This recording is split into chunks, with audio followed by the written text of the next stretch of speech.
बाणपुर उपकारागार परिसर रे Saint Johns आम्बुलांस अनुष्ठान तरफरु अनंत चरण खटेईंकर नेतृत्व रे एवं उपकारागार मुख्य कान्हूबाबू सहयोग रे आज पवित्र वृक्षरोपण कार्यक्रम अनुष्ठित होइछ।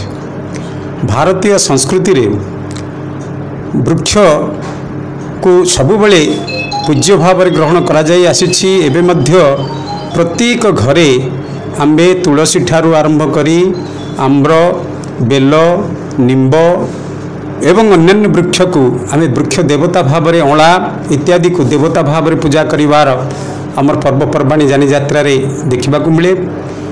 विज्ञान वर्तमान मध्य ताको स्वीकार करुच्ची जे भारतीय परंपरा रे जो वृक्ष पूजन व्यवस्था अच्छी ताहा निश्चित भाव में समग्र विश्ववासी को एक आदर्श शिक्षा प्रदान करुच्ची।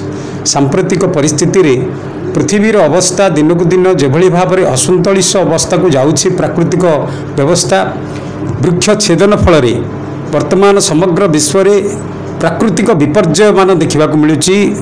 अत्यधिक वर्षा वर्षा उत्पीड़न भूस्खलन मरुड़ी बात्या महाबात्या भूमिकंप इत्यादि इत्यादि प्राकृतिक विपर्यय केवल ये वृक्ष छेदन हुई सृष्टि होइछि बोली वैज्ञानिक माने प्रकृतिविद माने कहि सारेणी।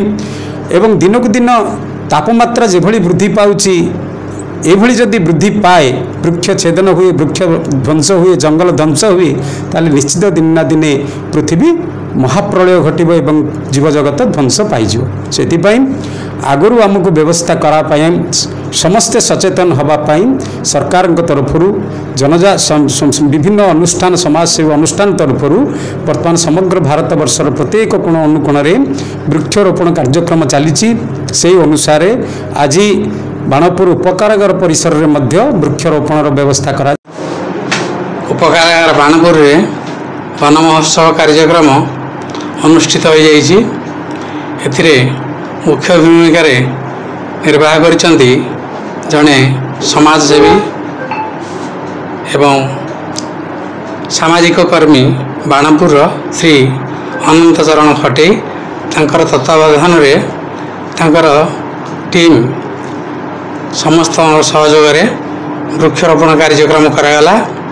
एथिरे कारागार समस्त अंतेवासी एवं स्टाफ एवं सहकारापाल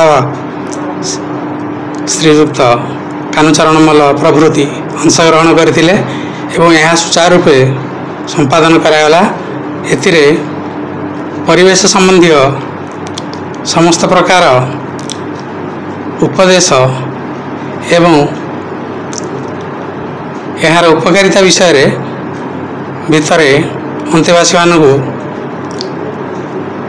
सचेतन करागला एवं प्रत्येक गोटे गोटे गछ लगाइबा उपदेश दिहला जहाँ आम स्वास्थ्य एवं परिवेश हितकर एवं परिवेश संतुलन रखे विशेष सहायक हुए।